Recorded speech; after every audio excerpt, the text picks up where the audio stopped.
Janaba, Amanya Dose, come, Osinatera, Negatiduako, Omuchala, Chassis of Wanga, in between Yakola, I think I will now request Muchala Chassis of dancer, actor, Muyimbi, TV personality, you're not at all, they have been more.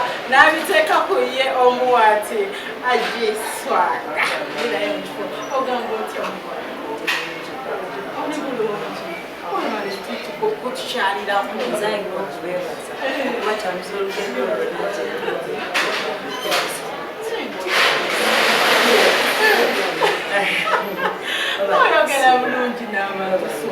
Much money to walk Labango, Silay, Matile,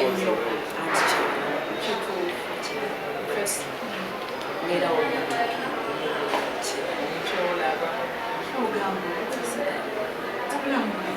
Alhamdulillah. Swag. Swag in Kenya.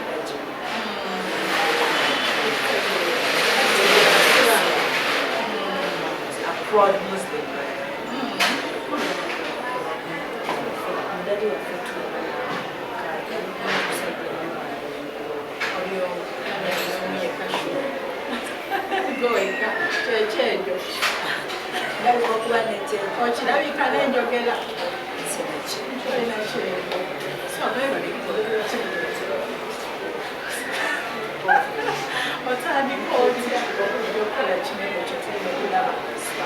Swag ideas. Yeah, we lockdown. All along, I had this idea in my mind how to execute it. Because, you know, to an stage, to limelight, to Matala, you could not even see yourself working. You could not see yourself in your business. So lockdown, yeah,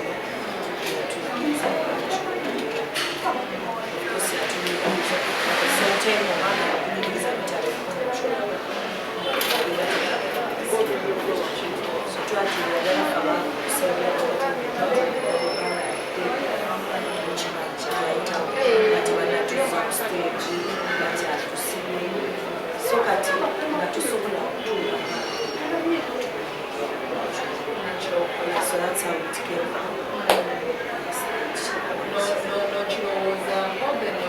Idea na china. Idea yo na china. Nenga simani mane bachi kuranja. Bachi basete zijja kujazija oba kati. Force no egano down kubera na twali chakuna chakula kuba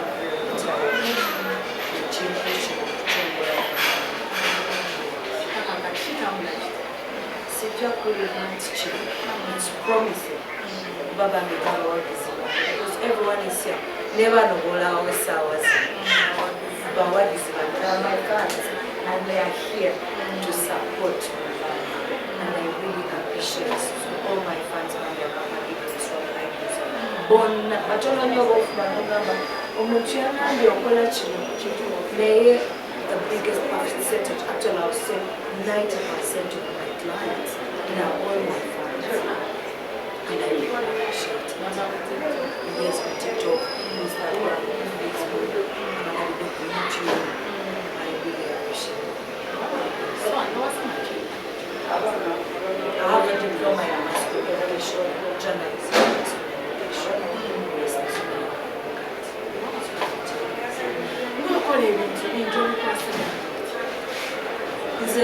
one thing I can tell you, I'm an artist. Very artist. City musician, city dancer, city warrior, very artist. All about makeup, fashion, photography, swags hair. So it's all about talent.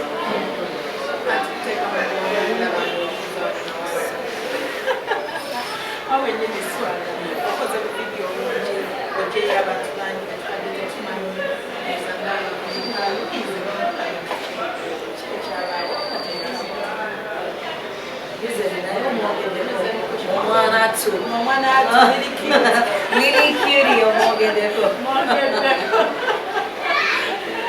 Lily cute.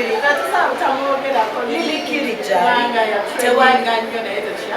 bambi mwatwagala I was saying you guys mwatwagala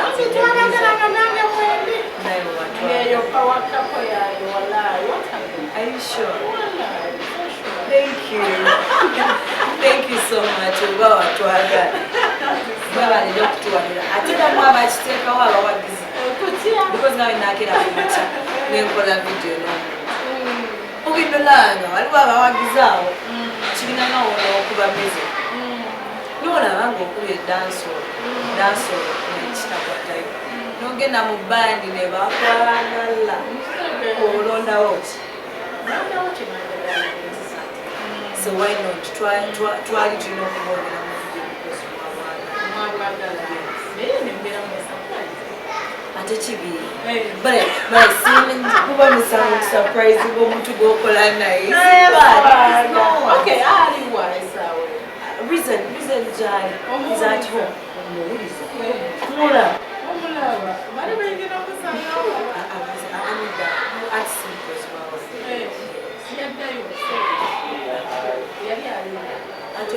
nedda I'm sure tavanga yokona bagamba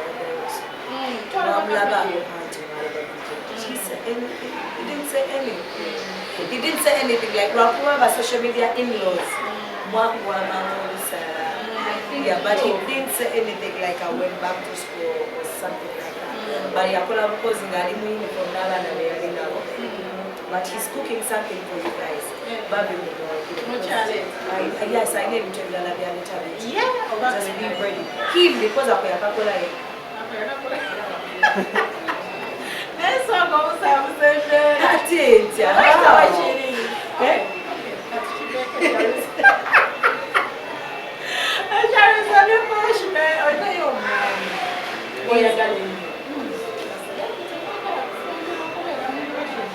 Mutange mwana tu abantu abo batayagala kutujja kuzita nange nekoye kitege mani swago omuntu ajja kujja ng'akulaba n'omuntu gw'oyitabiri anti kintu kibawo kiti bagamba get someone in your life who understands amanyi nti omanyi ati kinasemba okikola kino tasakikola otegera yoyaba akutegedde me I'm always on stage you find me leero nkuzanya negosa okitegera leero ojja kuzala nga nzanye n'omuntu omulala twesitudde etwewadde haga because tuli mu art industry we are trying to portray something that we like to so wobanga ofolinze language artist and you don't get a chance of understanding me then you cannot work out. It can't. First of all okujjangula mbwakoyo obumenye aje ali mu art sigenera okwerayo njagadde mukazi yekwatirira n'abantu you know the purpose why nekwatirira era nekwatirira nalyewuko waliyo okusanga wano ngalikekwatirira namuntu does it make sense? It doesn't make sense. So get someone who understands you. So when that wali wakabi wange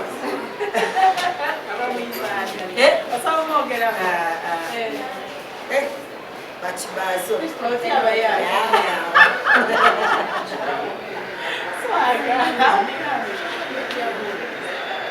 do I even care about that? I don't care about that. I do not. Honestly speaking. Because look at this, you're entitled to say anything that you want to say. Why? Because it's social media. And nakwate kubonenga neneteka ko oli togenda ngojeko kali mu blog oli nze sina kuvunaanyizibwa ku ntegeera yaabwe. Do I have to go there and tell you this is what you're supposed to be commenting when someone's posting something? No, I'm not entitled to that. Boina obuvunaanyizibwa ku ntegeera yo nange nina obuvunaanyizibwa so sisobola kubeera netandika kuweereza muntu nti banayabuke namukadde bili neswaga nga bakulaba lulina olukyala kituufu kyekiri kyekugambye entegeera y'omuntu zisigirinako okitegera sigirinako obuvunaanyizibwa because suppose navayo ku social media neetwala muyo okozire reason push.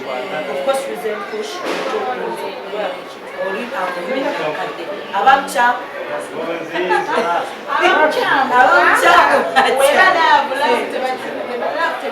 ate yalaba olina mukadde ekitegeera tomunenya ate embeera enkuyingi oli alaba enyambadde omuntu weerusi akune ekirimukola akune ekimibala yakunenya. You have a reason as to why I'm putting it. And it's not for your own purpose, it's for my own purpose. I cannot come and understand me and make you understand. No, my dear dear.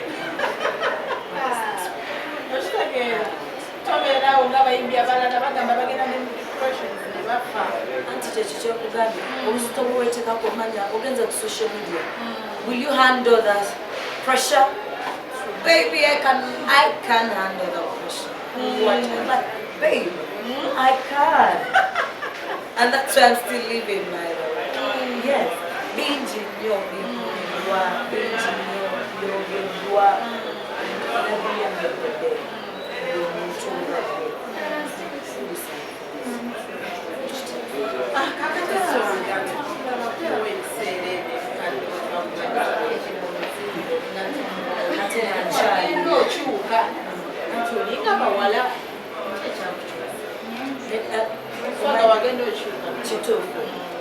it is like this. Napolanga character sayo stage nga dutobo. Elanga oba wakapokula muzano because I'm a child over my Valentine. Muzano na tobo na chubo because we represent such characters in the society as well. So when we charge abantu bachimanyi ku TikTok oyazanya nga tobo ngolo bachimanyi dolo okitegeera bachimanyi dolo nga tebakyakwana ku likes obeera olina okukyusa ate kuki ku mafumu n'ogatunuza ewalala okitegeera naye nga buli oli waagisaba okitegeera sigamba nti oba banange nabivuddeko oba kino character we banteeze nga ntikikyona because I'm so good at that, trust me. Era nga nze yasinga inspiring others people. Twali yes, I remember I did tugenda mu church for the Andre. I did Tornado for the Andre. I did for Bobby Wine. I did so many challenges on TikTok. Ezoba tombo n'abantu babiraba. But nagenda nanenkola olaba oti barespondinze omanya nti awo kati bakimanyire anti kati ekyo kyakula naye nga jjukira at the end of the day looking for a good following okitegeera obeera olina okukyusaako neera nalina yes, one of them, baby. I want you to go back. I want you to say these things when you're sure, my love, because I used to do ebyabachala, and I even duet myself. One of them, Nigeria. Because I don't remember that title. But Nakola and Chala, then they were in a tomboy, and abantu nga mukolera abafanisi kyebanyimirwa era oli wavayo n'agamba uli atacyangadde kuba ekintu kyebakyagadde tebakirako but if you get to like it I'll do it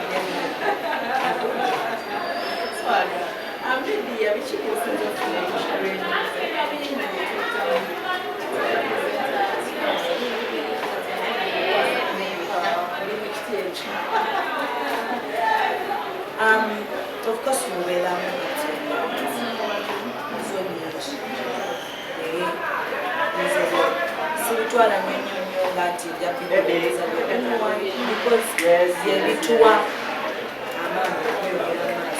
if you get a problem and you solve it, you're taking a step. So I will not send it but I will then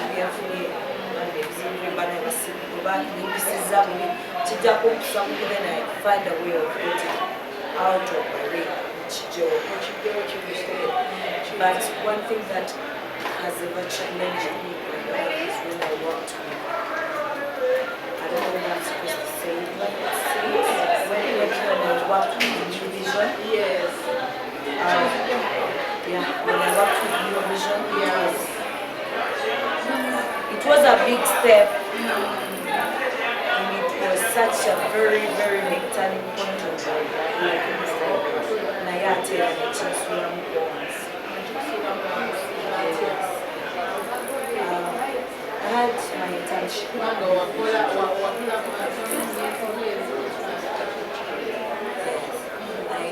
had the internship in the region.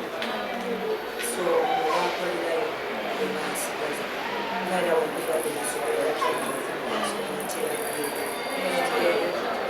so I think one of the last top seekers. So maybe I'm going to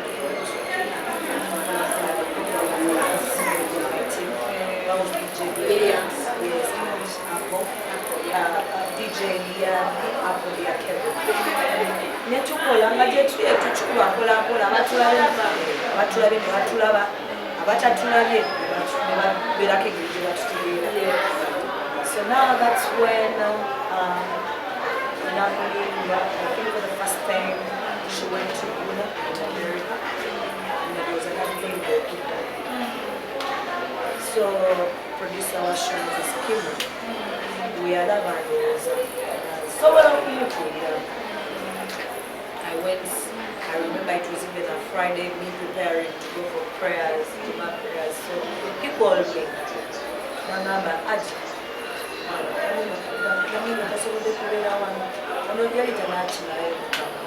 It is a musical show, and I am music. I definitely had to run for this chance. I mean, it was such. It is a big program. So many people watch this show, yes. And you're telling me, can I? I'm like, what? Come on, like I can't do this.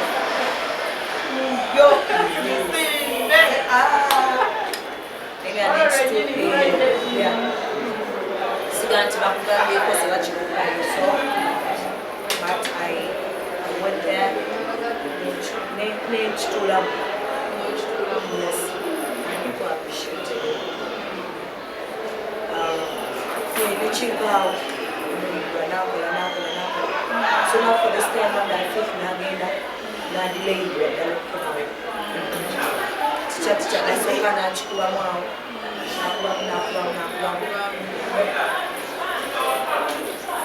eventually, I think one of the producers, one of Abakami, I think that was Kasasa. Small woman. Alright, no problem. Kasasa Communication. Now, he recommended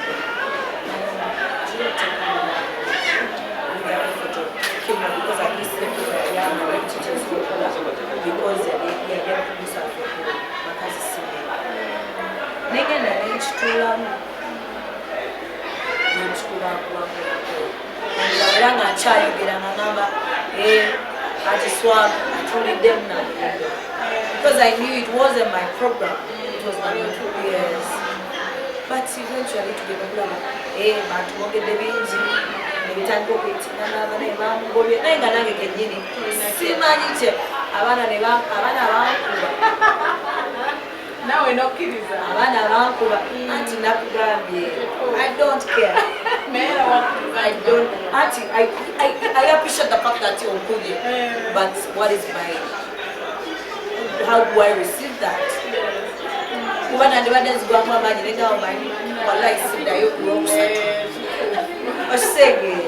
So what I actually did,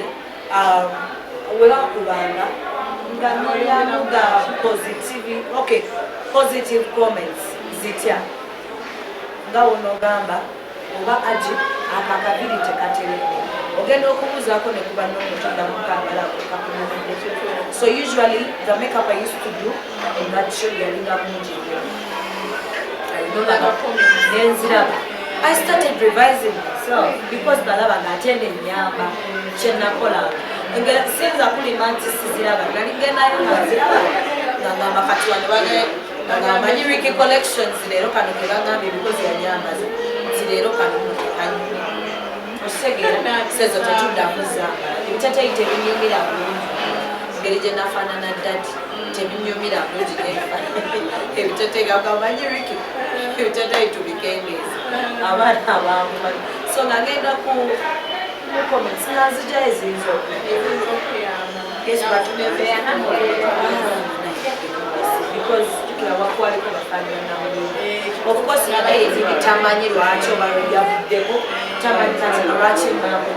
I cannot actually get mad at you because you don't know that truth. Each time, but all of a sudden the HRA is calling me and she's telling me so.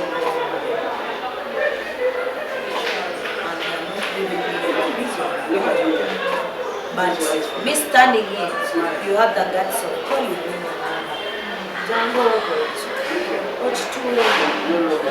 So all of a sudden you're telling me, so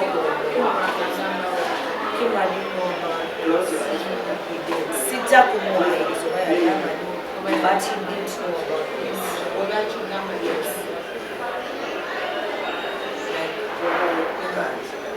Okay, because they didn't take ID, they didn't take anything from me because they could stop you, they could tell you access. But they didn't tell me anything. It was so heartbreaking.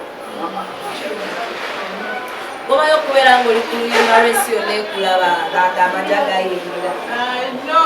Like it is a daily show. You work from Monday up to Friday. People are watching you, that mileage that you're getting. It was a very big step.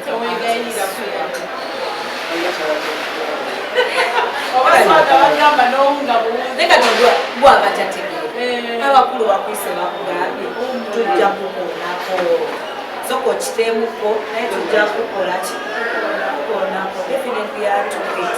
Sigamat bakugobye tegede bakugobye jiwo. Then katezari tatete. Wani tashtakera utegeze. But yes, I'm thinking about okay, let me wait. But then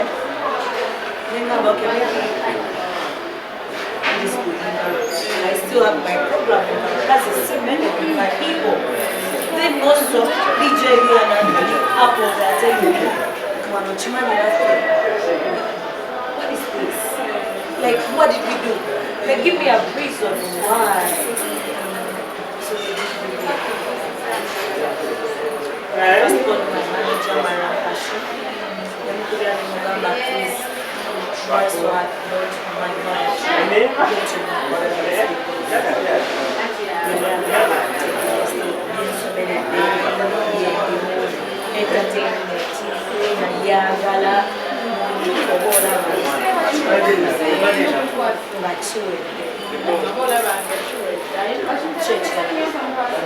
Bukene is such a very big station, actually worldwide.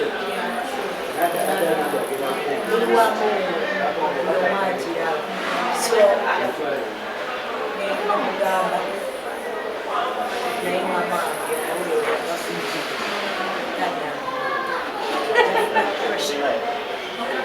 that's why period I've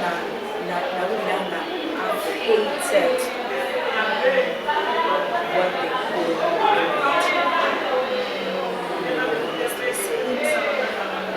that is the one point I felt like why do I even have this time?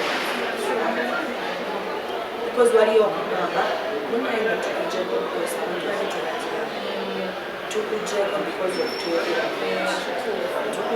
because of Jacob because there's no reason to change.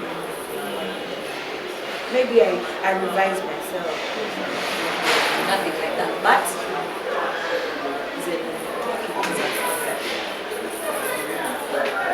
napata kuna soka genda ku Ebobis. Corona kunazina nenzina.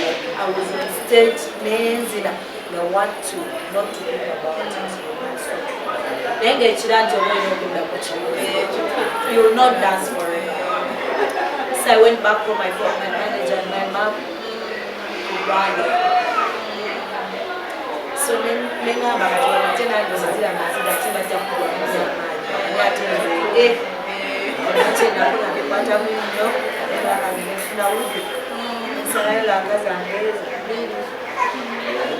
ne Allah wange nasiya takuza Allah wange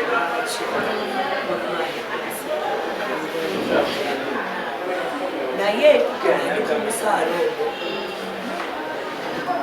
menyekamukola saasobola kukikotenga maye nga onooyogera ne Allah onoga Allah obadde otemedderire n'ebuzibu buvudde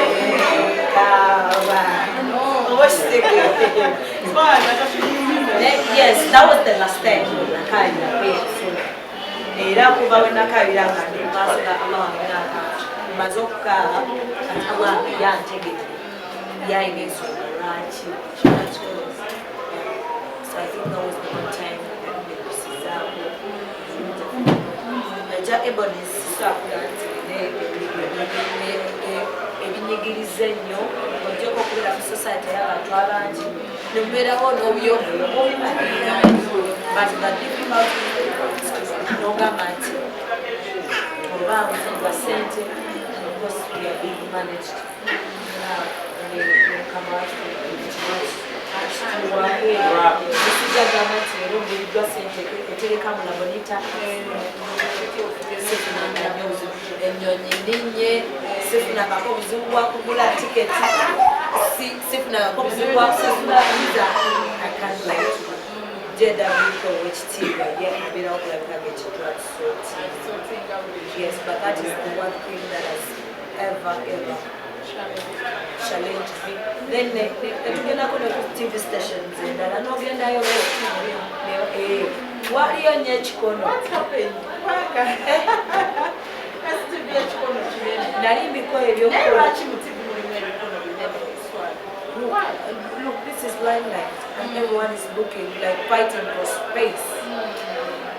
You know the opportunities you get when someone is watching. Ate bwebwabayisawo kiki. So what do you expect?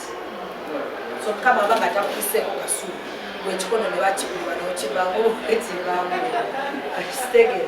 Waliwo ne TV station awo gye nagenda nekola interview omwana atuna empitamu ng'olumaze okuba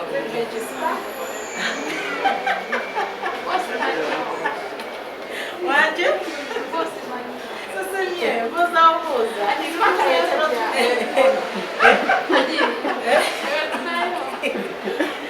esegera so n'ogenda okeera ku makya nga bakugamba oyisemu. Then at the end of the day on the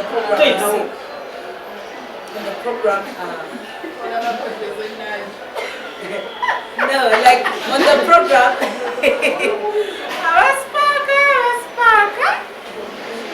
simanyi gye yakuyisa mubi oba nange kati nkuinterviewing nedda nze there were so many TV stations but that particular one gye nagendako nengula interview ne baŋŋamba manyi ogenda kutandika okukola nti bakyo n'obikwasaganya manyi okubeeramu embonezibwa okolebagamba ne bagamba ebintu byakyuka kati tukyakola bagamba awukaca nja kuba beerawo all of a sudden program gyolina okubeerawo n'olabawo omuntu omulala like okay yo baby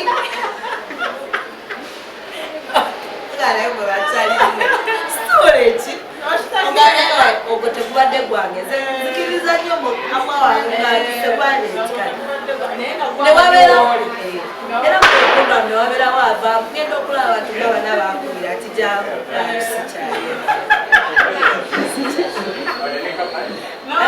like you're thinking about me as an option but I was there, I was available. Why understand?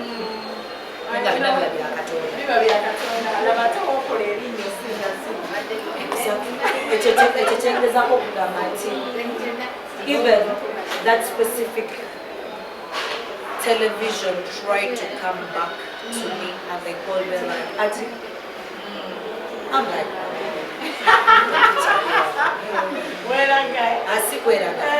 but njagala nnyo okwewala eri embeera sagala nefiiringa enganza owakabe nnyata okusiibako yo station but how sure are you that when I get to go back, I'm going to put down the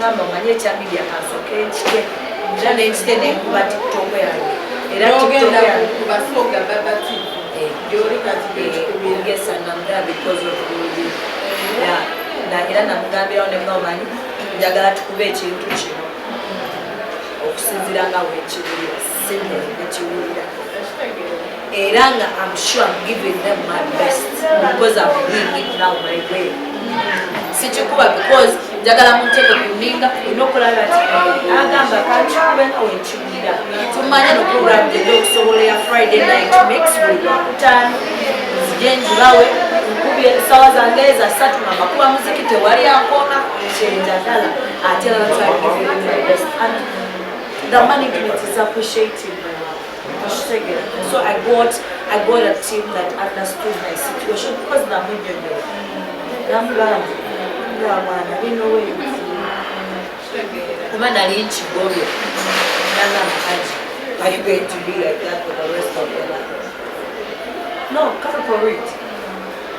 Jukuru, it's okay to have your business terms and conditions. You say it.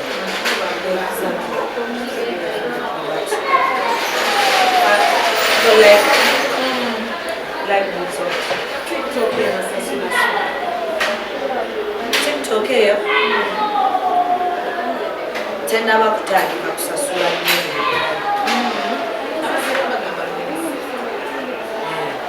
Atolooza kati wano kyekikozeewo TikTok. Anti ogamba TikTok era ngagamba abakola TikTok kusasula ssente.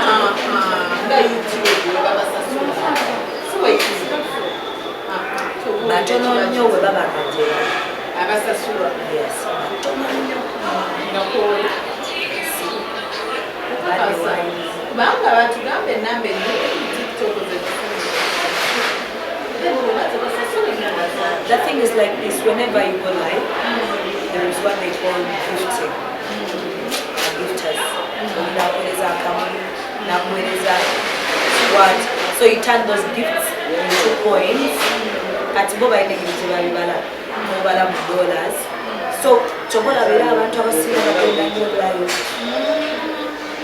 Ojja kusanga abantu abasinga ekiro ali live sawa nga mmeka. So whenever they gift them, Boba standing into coins, so we're standing into money. The chili is TikTok.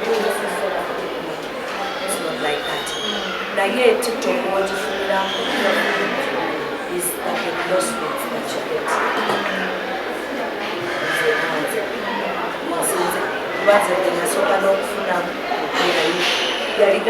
Lockdown. Nandi waka wange netuludde and MTN is looking for me okuberanga bundi wange kukozaabo kusaidia MTN Pulse. And I remember I worked with October Fairly, she's now in America. I worked with Voice Hotel, I worked with Scott. Nenga bansasula akasente kange akangi nnyo. Milioni geza. Nandi waka nti teka wali simu yange geza. So, like, who does that? Like when you get to an entry to such an opportunity, you actually to join it. So that's when we are Natali Pabu Chitera Nyamani, Abayindi, and Master Uganda Bambi, what one thing, but TikTokers, Nabua, the centers in Ayamatua, one expert, I worked for one expert like 1 year, and they're giving me very good money, very good money. Yes, so when I said and I came up and I turned my dream, my come true. That's what I do. I love it so much. I love it so much. And I must say it's because of my lovely clients. So it is social media.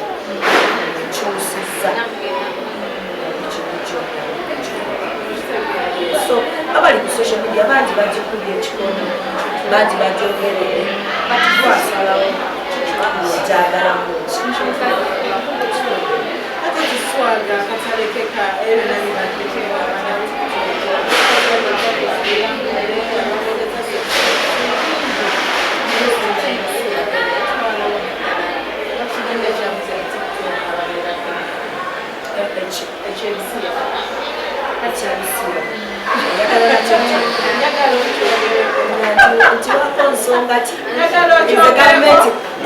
kyotubulirako kubanga kyalidemu mmwe ne bagamba webayita batiktoka stars tobulamu ezobolinga wawe nedda tokyogerako kyo. But anyway, it is like this. Is ensi yaffe ekikoso ebyebigendeberamu ekigambo abaana abato naddala bajjowigani ababiyingiddemu bamagezi you don't have proof. Do you have proof? I want you to say that truth. babikola tebabyogera bavaayo bennyini ne boogera tomanyiyo bantu bavaayo ne bakigendamu naye ngaobyayagalika nayagala empapula so nze saagala nyo okwogerera abantu togamba banoonya nedda I'm just saying that kuba gye bali abaali bakikiriza olyako saagala kulwanika bulamu bwa muntu as long as toyiriddemu ekitegeera so nze ng'ensi yaffe olw'ekigambo kimu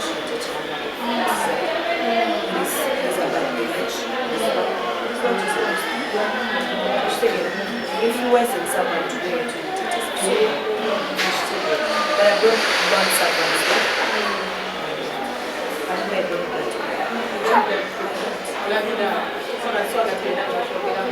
nchogereko kizibuze ensi yange tukole tutya kuba ebintu biyinza okukyuka anye omanyi lwaki ogenda owulira oscrollinga bot tiktok ogenda owulira omwana w'omunene yali muki alona ogenda okyogera okitegeera so kati liize ekiva mu parliament ekinaavaayo nga nange nkolaki actualize sitera nnyo okwenyigira nnyo mu ebyo bintu era nze ntera nnyo okusanisa abafanzi bange okitegeera but obviously esi obekugenda mukiiki kuba kati tetunaba kumanya wawe tubuulidde abantu tebanaba kubayo official kukyogeramu ekitegeeso yaba waiting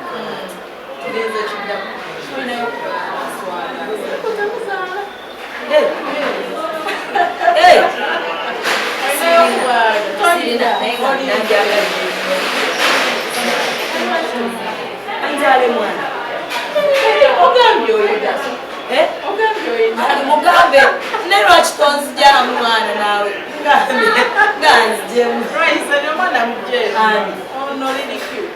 Oh my goodness. Awo tukyaliwo. Awo tukyaliwo. Awo tukyaliwo. No, reason is my little brother. No, reason is my little brother. Yes, and I've told you I want it so much. I want it. Like I want to give back. But yogera ko no wakabi wange. Ze mita wakabi wange. Wakabi wange mulire wo mugaire naye mwana. Lwaki omwana ono? Swaga wabagamba ebbuba lyakwata. Ate gwali mukugamba. Reason is my little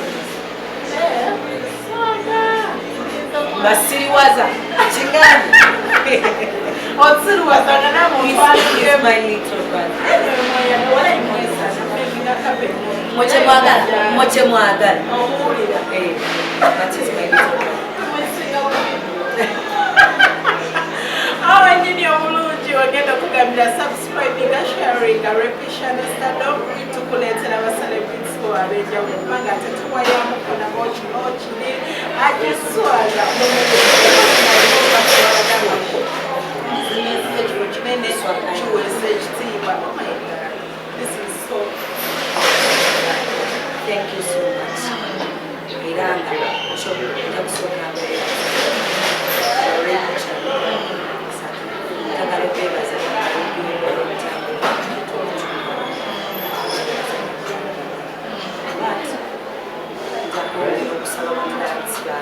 actually the fans because we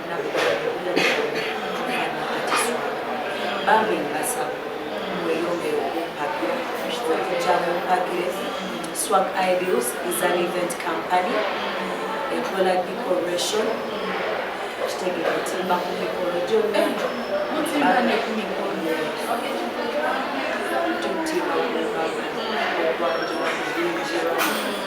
Kukyala zonna birthday parties, baby showers zonna tutimba. Ate nga tulina section eya makeup bagiyitanga face Bristol eyakolako makeup nozomulabe ngatokokola so mu mikolo egyo gyonna tugikolako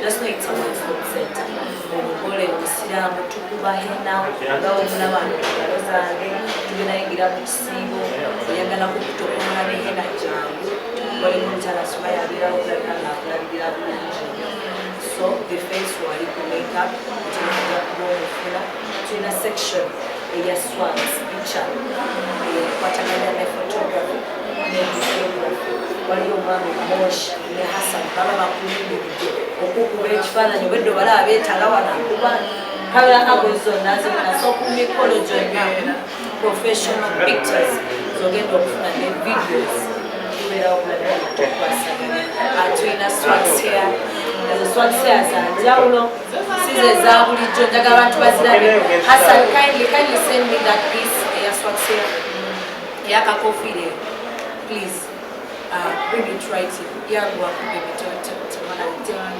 zanjawulo ziraba zanjawulo zino zonna zeekoleranga za inspiring nnyo because sisi babiri yes my mom is a hairdresser so wanyamba yeah naye nga buno nabukolera ddala abantu nganza batayagala sibambi okateekako obuteesi swatsia butereevu naye nga tulina ne human zonna tuziyina braids zonna tuziyina enegulanga naye tusobola okuteesa nogaamanya nzigiramuko basijja kufiira okitege nekugiramu butereevu mbeera mbasaba mubeere nga mutuwagira swat picture wali incorporation wali the face wali nakugambi lwe bali bangi manaja wange shani wali okukwasaganya ekintu buli kimuba ojjawa